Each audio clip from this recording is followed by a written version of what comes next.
everyone, and welcome back to another Wednesday Knowledge with Willy. In today's episode, we're going to be going over our 10-inch LCD color touchscreen and every single feature it has. All right, let's get right to it.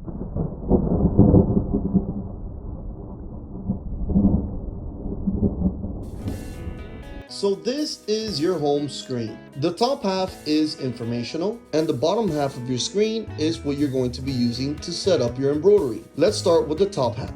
The first information we're going to start with is going to be on the top left corner of the screen, which is going to be the needle number that your machine is currently on.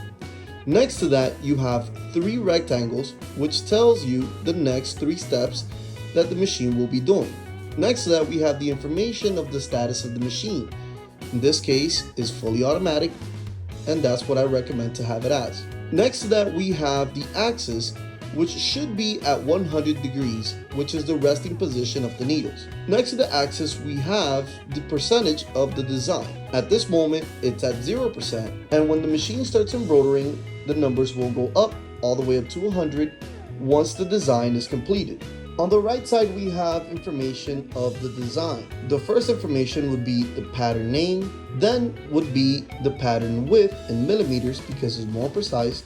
Under that, we have the pattern height, and after that, we have the amount of stitches your design has and how many it's currently stitched. Under the stitches, we have the amount of color steps your design has and how many it has completed. And lastly, we have the hoop size that you have currently chosen on the machine. On the left side, we have the design, the hoop parameter, and the crosshair of the center of the design.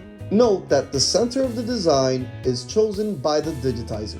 The dark gray rectangle that goes across the screen is meant for technician use, so you shouldn't worry about it. Now let's focus on the bottom half of the home screen. We're also going to divide this in the middle from left to right. Let's start with the right side.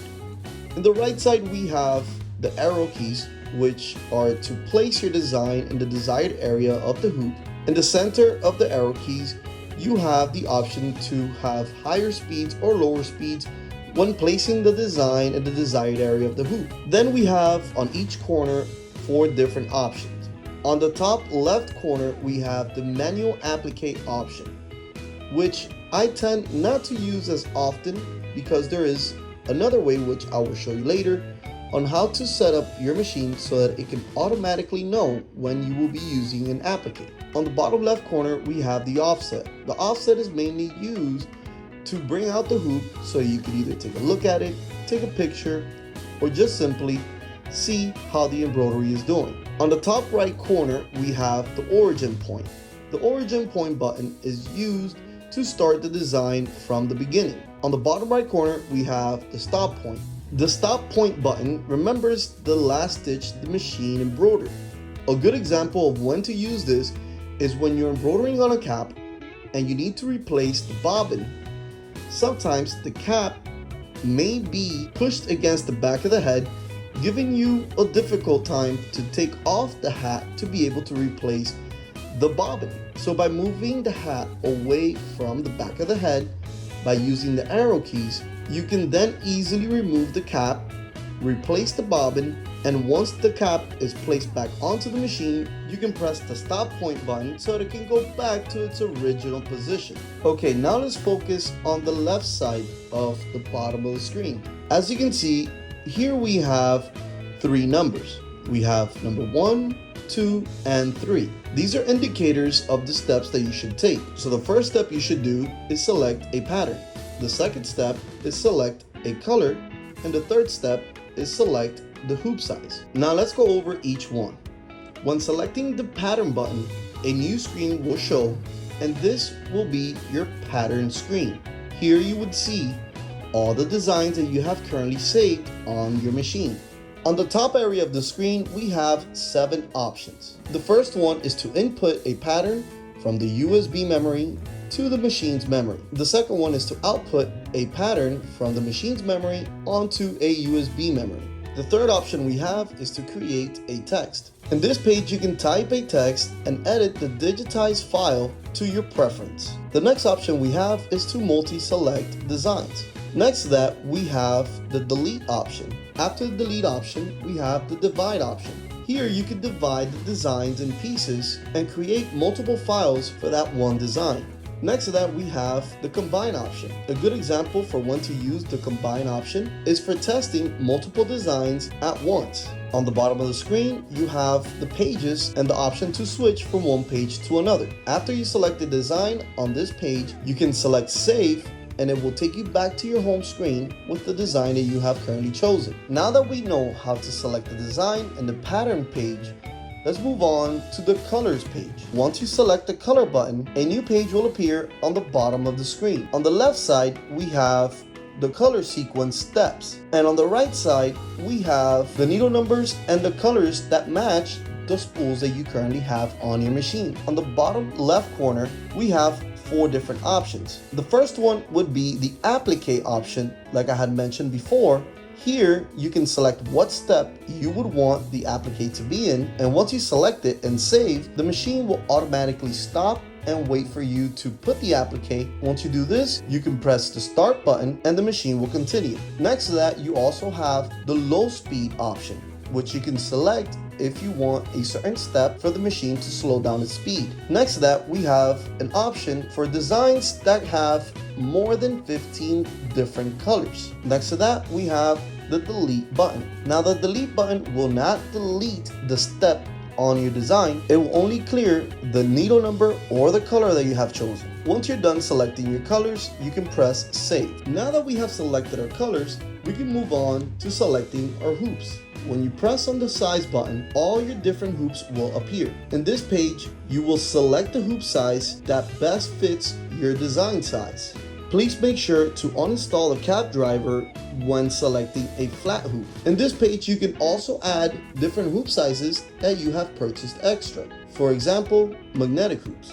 When selecting a hoop, the machine will automatically center the design on the hoop. Under the pattern button, we have the pattern configuration options. In this page, you can enlarge your design or make it smaller, but no, we do not recommend to go anything higher or lower than 10%.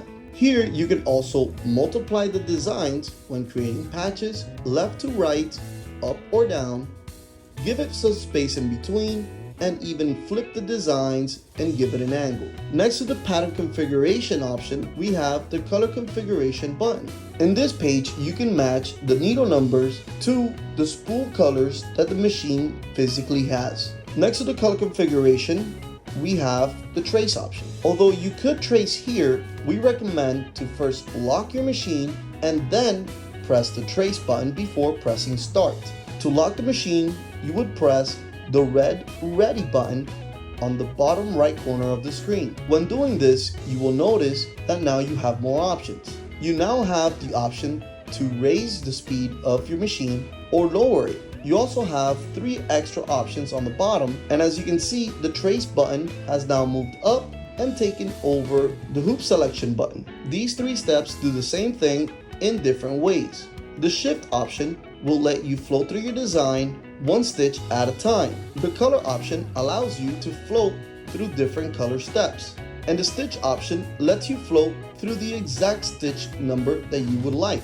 Now let's move on to the bottom of the screen. Here is where you can find your settings. You can also rotate your axis back to the resting position, which is 100. Next to that, you have the option to move to a needle number manually. Next to the needle options, you can also decide to have your machine in automatic mode, automatic manual mode, or fully manual. We recommend to keep your machine fully automatic. Next to this option, we have the manual trim option.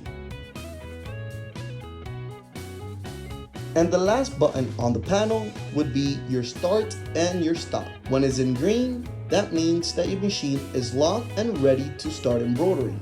When it's red, that means that your machine is unlocked and is waiting for you to prepare a new design. The most important button is to trace your design before pressing start. When pressing the trace button, you have 3 different options. We recommend to first select the normal trace first, and if needed, then you can select the outline trace. When doing this, the machine will lock in the position of the design. Note that your machine will always trace on needle number 1. So please make sure that needle number 1 won't go over any hoops or metal or anything other than the embroidery area. And that's it, guys. Now I know this video was a little longer than usual because I felt that I needed to teach you everything that you needed to know about this panel and all of its features. So really quickly, let's just go over the easy steps to be able to get a design onto your panel and ready to embroider. The first step, we're going to be putting the USB into the machine, and then we're going to be transferring the design from the USB memory